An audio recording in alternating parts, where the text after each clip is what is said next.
దర్శక ధీరుడు ఎస్ఎస్ రాజమౌళి డైరెక్షన్లో సూపర్ స్టార్ మహేష్ బాబు హీరోగా తెరకెక్కుతున్న అత్యంత ప్రతిష్టాత్మక గ్లోబల్ ప్రాజెక్ట్ వారణాసి. ఈ సినిమాపై ప్రేక్షకుల్లో రోజు రోజుకు అంచనాలు పెరుగుతూనే ఉన్నాయి.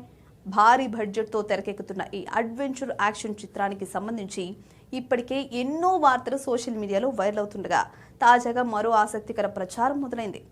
జూనియర్ ఎన్టీఆర్ చిన్న కుమారుడు భార్గవరావు ఈ సినిమాతో సినీ అరంగేట్రం చేయబోతున్నారనే వార్త ఇప్పుడు నెట్టింట హల్చల్ చేస్తుంది.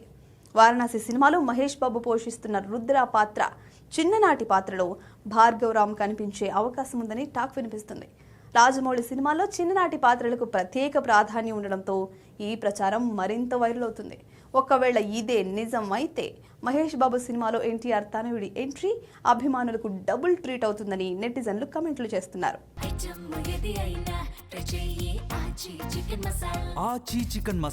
మరోవైపు రాజమౌళి ఎన్టీఆర్ మధ్య ఉన్న సన్నిహిత అనుబంధం, అలాగే మహేష్ బాబు ఎన్టీఆర్ మధ్య ఉన్న స్నేహాన్ని కూడా ఈ ప్రచారానికి కారణంగా చెప్తున్నారు. అయితే ఈ వార్తలపై చిత్ర బృందం కానీ ఎన్టీఆర్ టీం నుంచి కానీ ఇప్పటి వరకు ఎలాంటి అధికారిక ప్రకటన రాలేదు. దీంతో ఈ ప్రచారంలో ఎంత నిజం ఉందన్నది ఇంకా స్పష్టత రాలేదు. ప్రస్తుతానికి మాత్రం ఈ వార్త సోషల్ మీడియాలో వైరల్ అవుతుంది. కాగా వచ్చే ఏడాది ఏప్రిల్ 7న భారీ ఎత్తున వారణాసి విడుదల కానుంది.